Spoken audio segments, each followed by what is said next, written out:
കൂടുതൽ വാർത്തകളും വീഡിയോകളും കാണാൻ ഈ ചാനൽ സബ്സ്ക്രൈബ് ചെയ്യുക. കൂടെ ബെൽ ബട്ടൺ അമർത്തുക. Please subscribe our channel. നമസ്കാരം.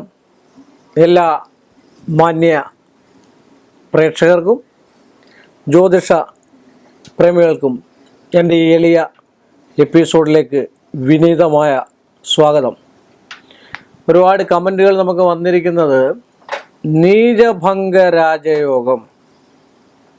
ഒരുപാട് യോഗങ്ങളുണ്ട്. നമ്മൾ ജാതകം എഴുതുമ്പോൾ ആ ജാതകത്തിൽ ഒരുപാട് യശസ്സുമംഗള യോഗം, അതുപോലെ തന്നെ ഗജകേശ്വരി യോഗം, നീചഭംഗ രാജയോഗം, അങ്ങനെ പറയുന്ന ഇങ്ങനെയൊക്കെ പറയുന്നതായിട്ടുള്ള ഒരുപാട് യോഗങ്ങളുണ്ട്. എന്ന് പറഞ്ഞുള്ളൊരു യോഗമാണ് നീചഭംഗ രാജയോഗം. നീചഭംഗ രാജയോഗം എന്ന് പറഞ്ഞു കഴിഞ്ഞാൽ ഒരു ഉദാഹരണമായിട്ട് നമ്മൾ പറയുകയാണെങ്കിൽ, ഏത് ഗ്രഹമാണോ നമ്മുടെ ഗ്രഹനിലയിൽ നീചത്തിൽ നിൽക്കുന്നതും ആ നീചത്തിൽ നിൽക്കുന്ന രാശിയുടെ അധിപൻ, അല്ലെങ്കിൽ നീചത്തിൽ നിൽക്കുന്ന രാശിയോ അത് ദൃഷ്ടി ചെയ്യുന്ന രാശിയുടെയോ അധിപൻ. അപ്പോൾ നമ്മൾ ഉദ്ദേശിക്കുകയാണെങ്കിൽ ഇപ്പം മേടൻ രാശി ആദിത്യന് അത്യുച്ചമാണ് അല്ലേ. തുലാൻ രാശി എന്ന് പറഞ്ഞു കഴിഞ്ഞാൽ നീചത്തിലാണ് വരിക. ഇപ്പം ശുക്രൻ അത്യുച്ചം എന്ന് പറഞ്ഞാൽ മീനൻ രാശിയാണ്. ഓരോ ഗ്രഹങ്ങൾക്കും ഓരോ രാശി ഉച്ചവും നീചവും കൊടുത്തിട്ടുണ്ട് അല്ലേ. അപ്പം ശുക്രൻ മീനത്തിൽ അത്യുച്ചനായിട്ട് നിൽക്കുകയാണെങ്കിൽ അത് നീചത്തിൽ വരുമ്പം കന്യരാശിയിൽ വരുന്നു. ആ കന്യ രാശിയിൽ വരികയും ആ രാശിയുടെ അധിപൻ അല്ലെങ്കിൽ ആ രാശി ദൃഷ്ടി ചെയ്യുന്നതായിട്ടുള്ള ഗ്രഹം വ്യാഴമാണ്. ഇത് ലഗ്നാൽ 4, 7, 10 ഭാവത്തിലുള്ള, എന്നാൽ ലഗ്നാൽ കേന്ദ്രത്തിൽ വരികയാണെങ്കിൽ ആ ഒരാൾക്ക് നീചഭംഗ രാജയോഗം എന്നാണ് പറയപ്പെടുക അല്ലേ. അങ്ങനല്ലേ നീചഭംഗ രാജയോഗം എന്ന് പറയുന്നത്? അത് തന്നെ ഒരർത്ഥമാണ് നീചത്തിൽ വന്നിട്ട്. ഇപ്പോൾ നമ്മൾ പല ആൾക്കാരെയും ശ്രദ്ധിച്ചിട്ടുണ്ട്, ഒരുപാട് കഷ്ടനഷ്ടങ്ങളൊക്കെ അനുഭവിച്ച്, ഒരുപാട് ദോഷങ്ങളും ദുരിതങ്ങളും ഒക്കെ അനുഭവിച്ച്, ചില ആൾക്കാരെയൊക്കെ ശ്രദ്ധിച്ച് നോക്കുക, ചില ആക്സിഡൻറ്റുകൾ പെട്ടെന്ന് നമുക്ക് മനസ്സിലാകാൻ വേണ്ടിയാണ് ചില ആക്സിഡൻറ്റുകളൊക്കെ പറ്റിക്കഴിഞ്ഞതിന് ശേഷം വരുന്ന നക്ഷത്രക്കാർ, അതെല്ലാം ആ ആക്സിഡൻറ്റ് കഴിഞ്ഞതിന് ശേഷം രോഗമൊക്കെ പുറത്ത് വരുന്ന ആൾക്കാർ കുറേ കാലങ്ങൾ കഴിയുമ്പോൾ 1-2 വർഷം കഴിയുമ്പോഴത്തേക്ക് അവർക്ക് ഉയർച്ച ഉണ്ടാകുന്നത് നമ്മൾ കാണാം. അപ്പം എല്ലാ കഷ്ടനടങ്ങളും, ദാരിദ്ര്യമാണ് ദാരിദ്ര്യം, ധനനഷ്ടങ്ങളാണ് ധനനഷ്ടം, ഐശ്വര്യമില്ലായ്മയാണ് അങ്ങനെ. അത് തന്നെയല്ല, വീട്ടിലും നാട്ടിലും എല്ലാം കുറേ കഷ്ടപ്പെട്ട് നാട് വിട്ടും ഒക്കെ പോയിട്ട് ഒരുപാട് ധനാഢ്യതയും നല്ല വീടുകൾ, നല്ല വസ്ത്രങ്ങളും ആഭരണങ്ങളും ഒക്കെ ആയിട്ട് വരുന്നതായിട്ടാണ് നീചഭംഗ രാജയോഗം എന്ന് പറയുന്നത്. എല്ലാ നീചത്തിൽ പോയതിന് ശേഷം, നീചമാക്കിയതിന് ശേഷം അതിനെ ഭംഗപ്പെടുത്തിക്കൊണ്ട് രാജയോഗത്തിലേക്ക് എത്തുന്ന ഒരു പദവിയാണ് നീചഭംഗ രാജയോഗം എന്ന് പറയുന്നത്.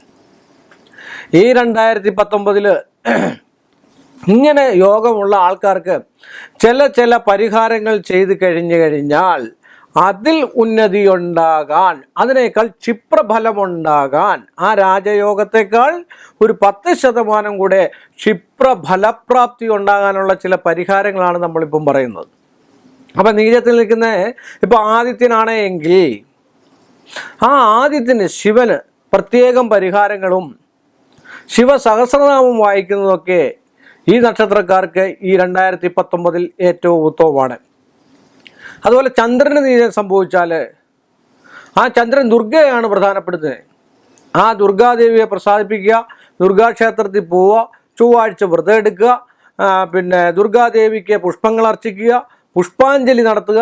ഇങ്ങനെയൊക്കെ ചെയ്ത് കണ്ടു കഴിഞ്ഞാൽ ഇങ്ങനെയുള്ള ആൾക്കാർക്ക് ഏറ്റവും അത്യുഗ്ര യോഗമായിട്ടുള്ള ഒരു ഫലമായിരിക്കും ഈ 2019 വരാൻ പോകുന്നത്. അതുപോലെ തന്നെ ശുക്രന് നീചത്തിൽ വന്നു കഴിഞ്ഞാൽ, ചൊവ്വ നീചത്തിൽ വന്നു കഴിഞ്ഞാൽ, ചൊവ്വ നീചത്തിൽ നിന്ന് ഏറ്റവും ഉത്തമമാണ്. കാരണം എന്താണെന്ന് വെച്ചാൽ നീചഭംഗ രാജയോഗം ഫലിക്കുന്ന ആൾക്കാർക്ക് ഭൂമി സംബന്ധമായിട്ടുള്ള സ്ഥാവര ജംഗമ വസ്തുക്കൾ ഒരുപാട് ഉണ്ടാകേണ്ടതായിട്ടുള്ള സമയമാണ്. അപ്പോൾ അതിന് മുരുകനെ ഏറ്റവും കൂടുതൽ പ്രസാദിപ്പിച്ചുകൊണ്ട് ഇരിക്കുക, ഭൈരവാദി വിഷയങ്ങളിലെ ക്ഷേത്ര ദർശനങ്ങൾ നടത്തുക. ഇങ്ങനെയൊക്കെ ചെയ്ത് കണ്ടു കഴിഞ്ഞാൽ അവർക്ക് ഈ 2019 ഏറ്റവും അത്യുത്തമമായിരിക്കും, ഏറ്റവും ഐശ്വര്യപ്രദമായിരിക്കും എന്നാണ് പറയപ്പെടുക.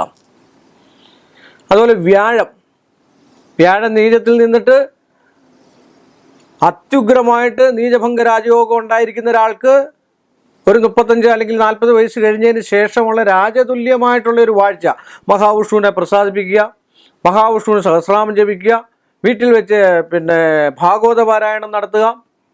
ഇങ്ങനെയൊക്കെ ചെയ്ത് കണ്ടു കഴിഞ്ഞാൽ ഒരുപാട് സ്വത്തുക്കളും ധനവും ഐശ്വര്യവും സമ്പൽ സമൃദ്ധിയും വീട്ടിലൊരു സമാധാനവും ഒക്കെ ഉണ്ടാകാൻ ഈ നീചഭംഗ രാജയോഗക്കാർക്ക് ഈ ഒരു 2019 ഏറ്റവും ഉത്തമമായിരിക്കും. പലരും പറഞ്ഞിട്ടുണ്ട് എന്നോട് യോഗങ്ങളെക്കുറിച്ചൊക്കെ വിശദീകരിക്കുക. അതുപോലെ പഞ്ചമഹാപുരുഷ യോഗം, ബലത്തോടു കൂടി 5 ഗ്രഹങ്ങൾ ഒരു രാശിയിൽ നിൽക്കുവാണെങ്കിൽ പഞ്ചമഹാപുരുഷ യോഗം എന്നാണ് പറയുക.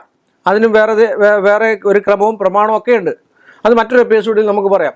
അപ്പോൾ ഈ നീചഭംഗ രാജയോഗത്തിൽ നിൽക്കുന്ന ഇങ്ങനെയുള്ള ആൾക്കാർ, ശനിയാണ് അങ്ങനെ നിൽക്കുന്നെങ്കിൽ ശനിക്ക് ശാസ്താവിന് നീരാഞ്ജനം നടത്തുക, എള്ളുകിഴി കത്തിക്കുക, അതുപോലെ എള്ളെണ്ണ കൊണ്ട് അഭിഷേകം നടത്തുക. രോഗദുരിതങ്ങളുണ്ടെങ്കിൽ ഇവർക്കൊക്കെ ധനവും ഐശ്വര്യവും ജോലിയും പ്രമോഷനും മറ്റു കാര്യം, ഒരു കസേര, ഒരു സിംഹാസനം അവർക്കായിട്ടുണ്ടാകാനുള്ള സാധ്യത ഈ 2019 ഏറ്റവും അത്യുത്തമമാണ്. ഇങ്ങനെയൊക്കെയുള്ള പരിഹാരങ്ങളൂടെ ചെയ്തു കഴിഞ്ഞാൽ 10% കൂടെ കൂടുതൽ നമ്മൾ എന്ത് അഭീഷ്ടത്തിന് വേണ്ടി സിദ്ധിക്കാനായിട്ട് ആഗ്രഹിക്കുന്നു അഭീഷ്ടം സാധിക്കുമെന്നാണ് പറയപ്പെടുക. അപ്പോൾ നിങ്ങളെല്ലാവരും, നിങ്ങൾക്ക് നീചഭംഗ രാജയോഗം ഉണ്ടെങ്കിൽ നിങ്ങളെല്ലാവരും ഇങ്ങനെയൊക്കെയുള്ള പരിഹാരങ്ങൾ ചെയ്തു കണ്ടു കഴിഞ്ഞാൽ നിങ്ങൾക്ക് ധനവും ഐശ്വര്യവും ഒന്നുകൂടെ കൂടുകയും വീട്ടിലെ അന്തരീക്ഷത്തിന് സമാധാനപരമായിട്ടുള്ളൊരവസ്ഥയും ഐശ്വര്യവും മഹാലക്ഷ്മിയും ഒക്കെ വാഴുന്നതായിട്ടുള്ള ഒരവസ്ഥയാണ് നീചഭംഗ രാജയോഗത്തിന് കാണുന്നത് എന്ന് പറഞ്ഞുകൊണ്ട് ഈ എപ്പിസോഡ് ഞാനിവിടെ വൈൻഡപ്പ് ചെയ്യുന്നു. വീണ്ടും നമ്മൾ തമ്മിൽ കാണുന്നതുവരെ എല്ലാ മാന്യ പ്രേക്ഷകർക്കും എൻ്റെ വിനീതമായ നന്ദി, നമസ്കാരം. കൂടുതൽ വാർത്തകളും വീഡിയോകളും കാണാൻ ഈ ചാനൽ സബ്സ്ക്രൈബ് ചെയ്യുക. കൂടെ ബെൽ ബട്ടൺ അമർത്തുക. Please subscribe our channel.